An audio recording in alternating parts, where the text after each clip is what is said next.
In this part 2, I managed to figure out the functionality in monetary terms, the analogy, the analogous parallelism between monetary transactions, commerce, and one component in circuitry, in electrical circuitry, and that's the capacitor. I figured the most important one for the purposes of free energy is the coil, because it serves a lot of functions.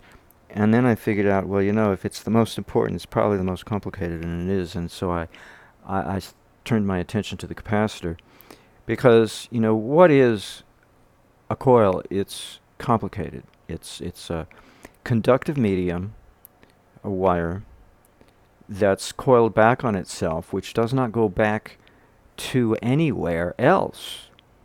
It's it's a geometric oddity. It's not like a return wire, in a flashlight circuit, that creates a circuit, right? A loop. No, this is because the loop in a coil doesn't connect back on itself, unless it's just a one-turn loop. But if it's a multi-turn, well, no, if it were a closed loop. But you only get that magnetically in a toroidal core of a transformer or solenoid or whatever. So, it's really complicated to figure out what's going on monetarily, analogously in a fictitious. How could a circuit be represented as a monetary system or as a commercial network? Might be a better way to put it. I don't know, but a capacitor is easy. So I just put my attention on it. It was really quite simple. So we have two capacitors to compare with, and it's important that we compare them with each other in this particular circuit. One we have of a very low capacitance value, and one of a very high one. Now, this one of a high value is not essential in the circuit. It's simply to stabilize the spark gap to make sure it fires on time when it's supposed to. The one that's important is a low capacitance.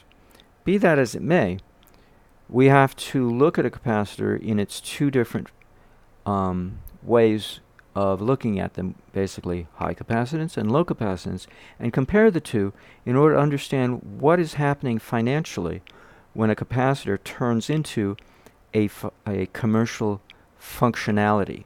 What does that mean? All right, so let's take the definition of a capacitor in microcap. They actually tell us that a capacitor is a shock absorber. Well, that definition only works over here. It doesn't work over here.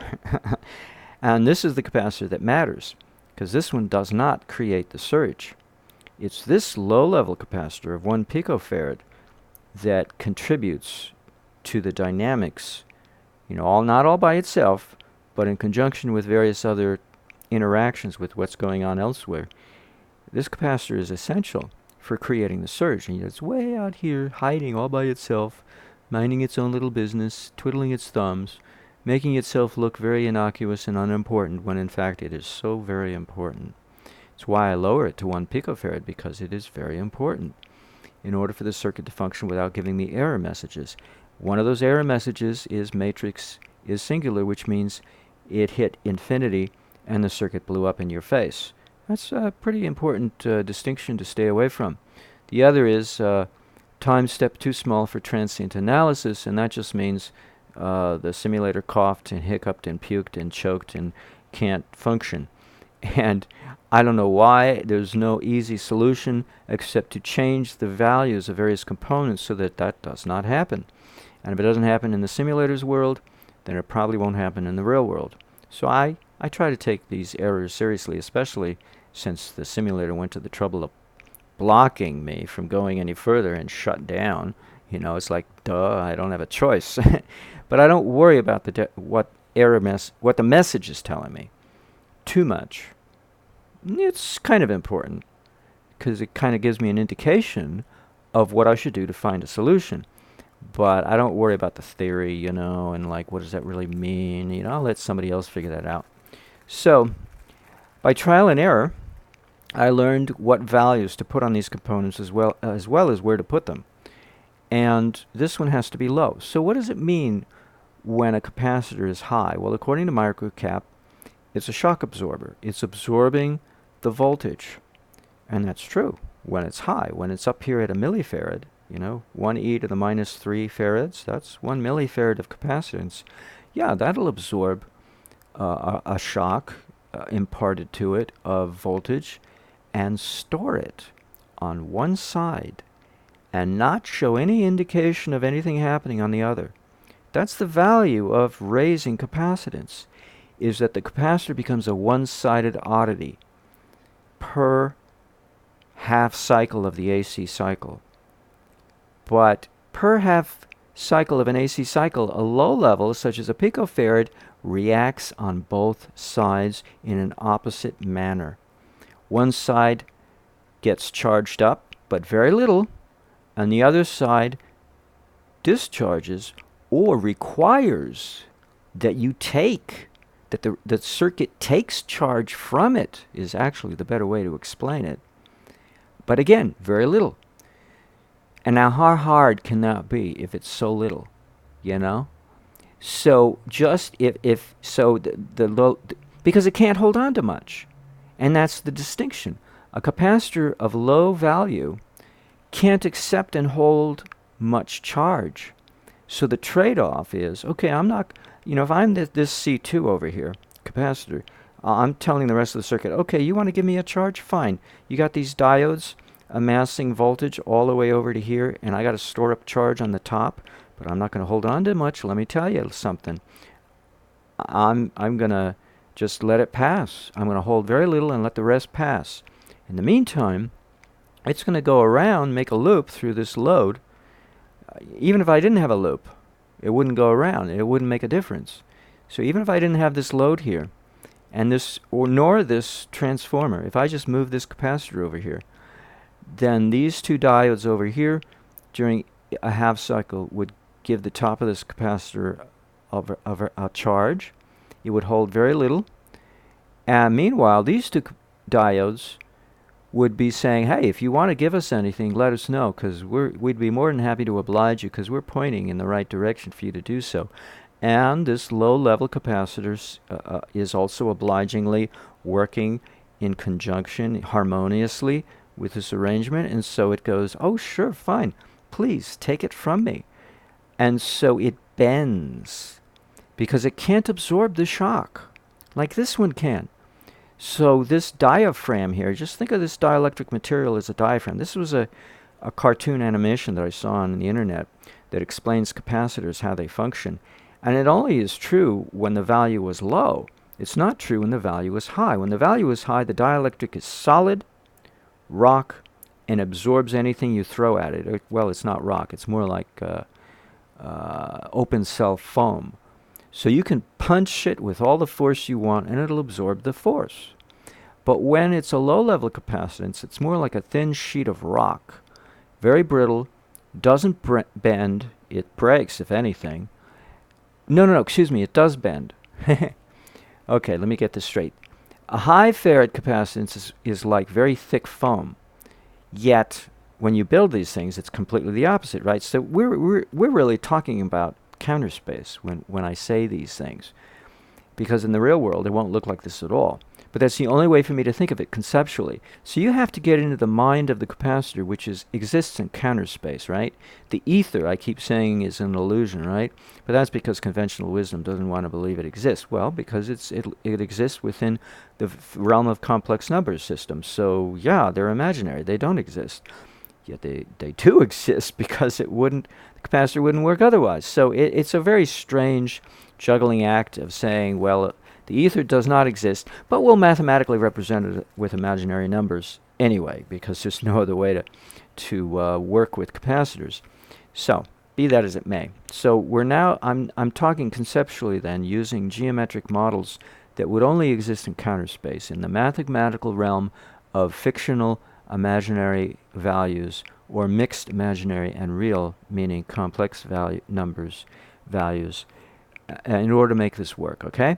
So we have a high value capacitance, which means we got this very thick foam of open cell structure, and it'll take any punch you throw at it, any amount of force, a voltage force punch. While here we have this thin little sheet of mica, and no, excuse me, here I go again, made the same mistake. we have this thin little diaphragm that you might stretch across a drum, you know, and you punch it and it gives, because there's no foam here. It's just a thin diaphragm with this low-level capacitance value, while in the real world it would be a thick plate of glass, you know, but that's space, you know, when we construct it. But in counter space, it's a thin diaphragm that's flexible, just like the foam is flexible, but it has no porosity to it, so it can't accept a charge. It can't accept a punch of voltage into it, because it won't be able to hold on to it. All it can do is bend to the other side, just like the foam would have had it not all the thick open cells inside of it to absorb it, to prevent it from having to bend if it had to. But it doesn't need to. While here it needs to bend because it's just a thin film, a drum diaphragm. And so when you punch this side with voltage, the other side gives and bends the other way. And that creates, we can call it a discharge. But in terms of a monetary parallelism, what it means is the top side, okay, I'm going to hold on to the money for you, but I can't hold on too much. And at the same time, I'm going to turn around back on my backside and ask you and create a debt. It's not a credit, is it? Well, it depends whose point of view you're looking at. So from the point of view of the circuit, actually, it's not giving up anything because it's not current, it's voltage. Oh boy. So a capacitor, you're not giving it anything because there's no monetary transaction. See, this is why coils are so complicated, because they're the ones having to do with the transactions. Capacitors, in terms of monetary parallelism, would be more like what? Yeah, that's a good question. I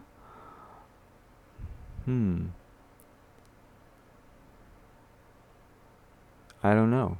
See, I didn't figure out everything. Huh. It's almost like it's a valve which doesn't allow anything to pass through it, yet it's a valve nonetheless, because it's a diaphragm, right?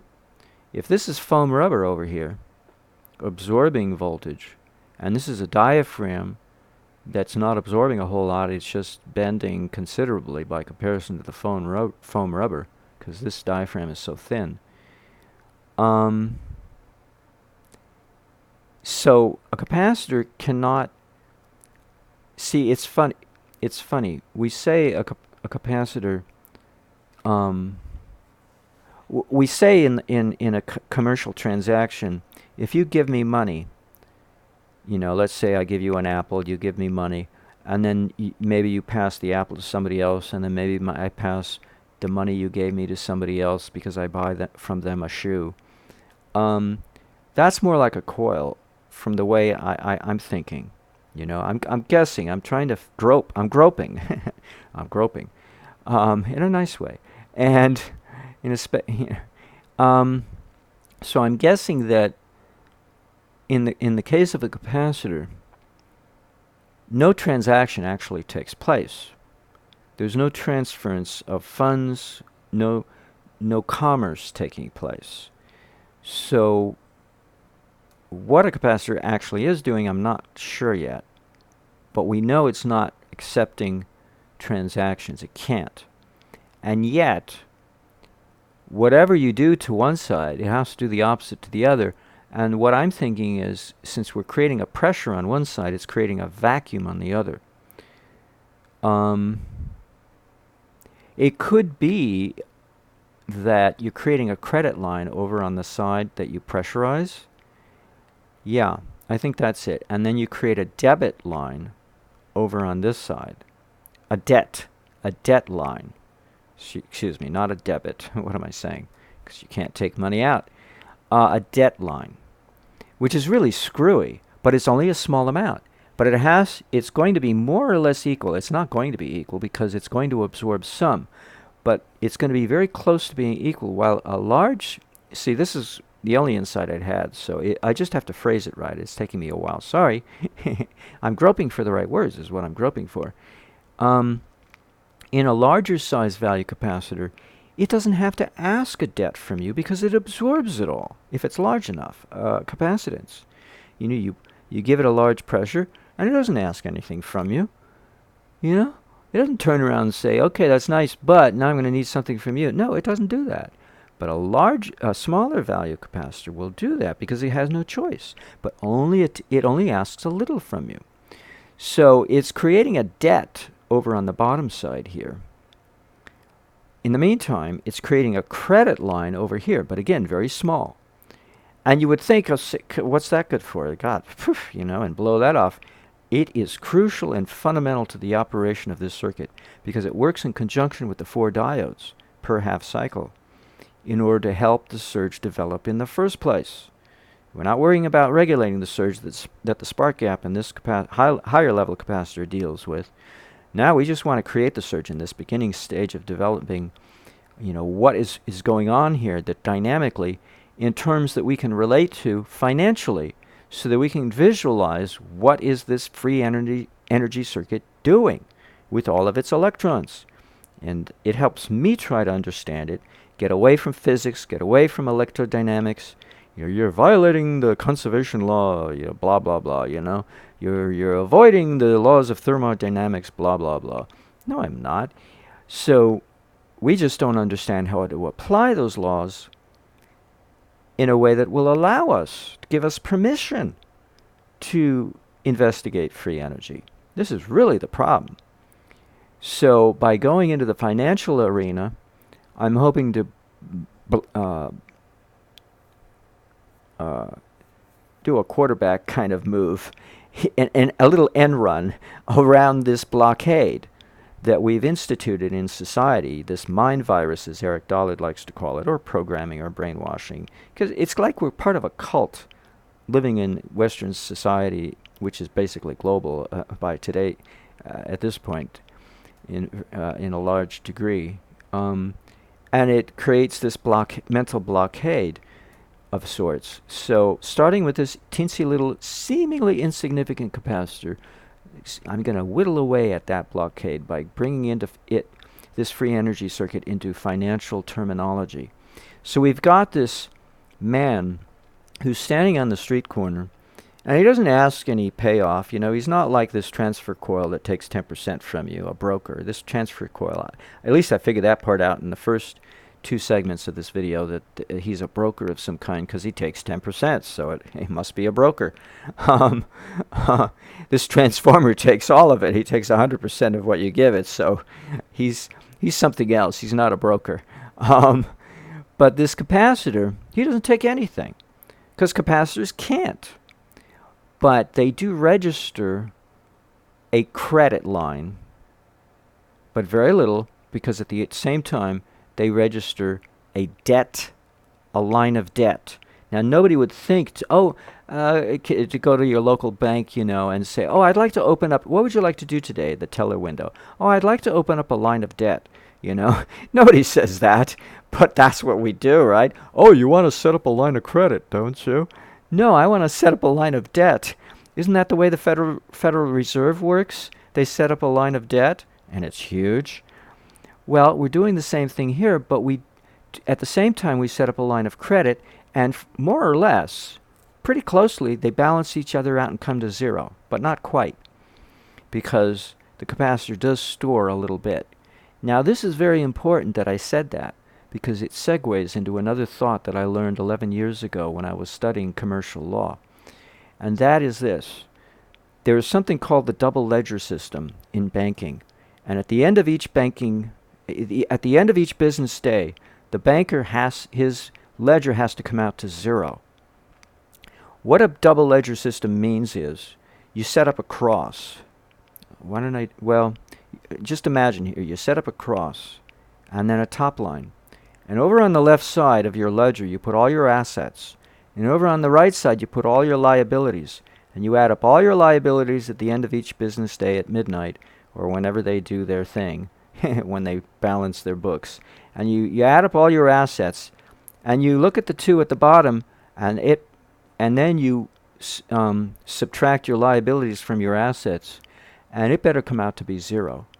Because if it doesn't, you're going to have to make up the difference out of your pocket. That's the cost, the price you pay for being a banker. When you give them $100,000 to get a license to become a bank as part of the Federal Reserve system of banks, you've got to come out to zero at the end of each business day, or else you're not going to stay in business. They're going to come after you and take your hide and everything else.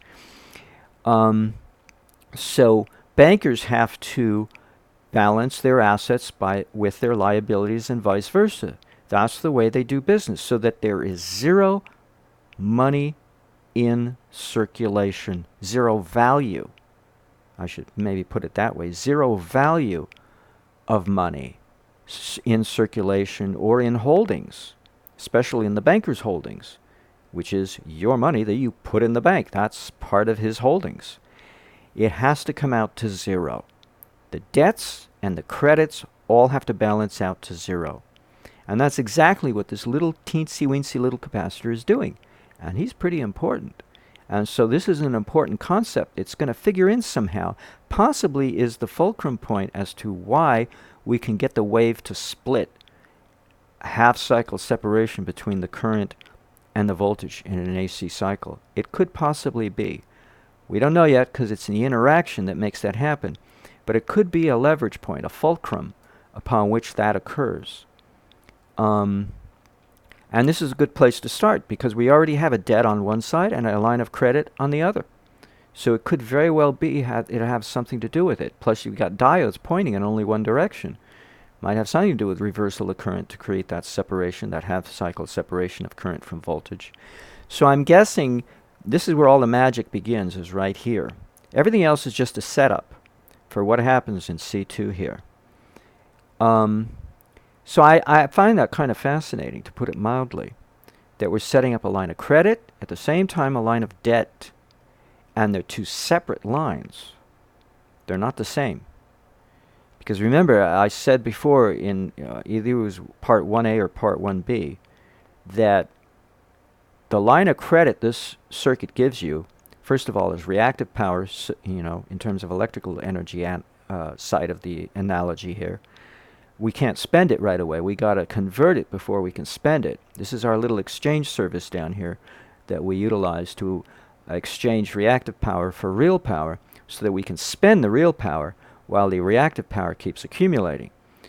Well, in this endeavor of mine, I'm trying to understand it financially or commercially so that we can get wrap our minds around understanding what's going on, whether or not we could actually do this in the real world financially, but at least understand what the circuit is doing in terms that we might be able to comprehend.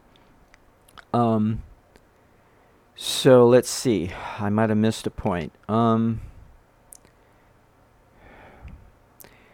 So if we're setting up this double accounting in which we're creating two separate lines of credit or two lines of value. Yeah, two lines of value. One is a line of credit and one is a line of debt. And the two are more or less equal for the most part, or they may be exactly equal. And that might be why the wave gets to split, is because they are equal. See, under normal circumstances, they would not be because the capacitor holds onto a little bit. But maybe the magic here is that it does not, because of these diodes, the four-bridge the full rectification that's going on here. And it could be that despite the fact that it's for all intents and purposes over here, it's made to look like that it is not. That could very well be, because the diodes are an extension of the capacitor when you think about it. Their DC output, or I'm sorry, not their DC, their AC output and inputs, here, this leg here, and then this leg here that goes back into the circuit, this loop here. It could be that this capacitor is creating two lines of credit that are separate from each other, and so perfectly that it separates the AC wave, the current from the voltage, by 180 degrees phase shift. And that's a Herculean task in no small order, no small shape and form. Yet such a teensy little capacitor to be able to do that. Now normally, when I didn't have this transformer here, I was able to get away with, not get away with, there was a very narrow window well, it depended on the circumstances. Either I could, vary it like wildly, and it didn't matter, the value of this capacitor, or I had to stick around 10 nanofarads was optimal. Yeah, that was it. It was a question of optimization. So if I raised it from 10 nanofarads or if I lowered it from 10 nanofarads, the circuit didn't behave very efficiently. But now that I have this transformer here, it doesn't behave at all. I get error messages. So, and in fact, I had to take it down lower to a picofarad. So it shows that the tolerance for varying the farads on this capacitor is very, very narrow. Fine tune adjustment. And it's crucial to get this circuit to work, is fine-tuning this capacitor. Now, I used orders of 10. I didn't bother with anything in between. Else I'd take forever, because every time I make one little change somewhere else, I'd have to monkey with this one over here to get it to work at all, let alone find out what the other modification somewhere else was doing. So, I have to be a little bit, I have to I have to cut corners a little bit when I'm developing a circuit. But sometimes I can't do orders of 10. It depends. Let's see. So I think I've covered everything. So the other thing was Edward Leedskalnin. He said there were two different monopolar magnets running around in a circuit. And he said that's all there is. He said there's a north monopolar magnet and there's a south, and they go in opposite directions. And if that line of reasoning is correct, but it's not quite the same as what what we're looking at here, because we're looking at capacitive reactance. We're not looking at inductive reactance. So I'm not quite sure. Yet we are creating two opposite lines of value, credit and debt, simultaneously. So it's something to think about. I still don't know what Edward Leedskalnin has to do with it, but it sure does. It's analogous, let's put it that way, and it's worth mentioning in passing. And I think that's everything I wanted to say, because I had nothing else come to me. But I thought that was quite interesting to share with you. I think it's lickable. I think it can be deciphered what this Rosetta Stone could be, in terms of financial transactions, to get a kind of model in a different medium of what's going on, to help us better understand what free energy amounts to, basically. Whether or not we can do this, like I said before, in a financial situation, irregardless, or regardless, irregardless, now that's an oxymoron, irregardless, regardless, anywho, so I hope you enjoyed this part 2 after part 1A and 1B, and now I'm going to close down. So tune in next time, if you want to, or not, your choice.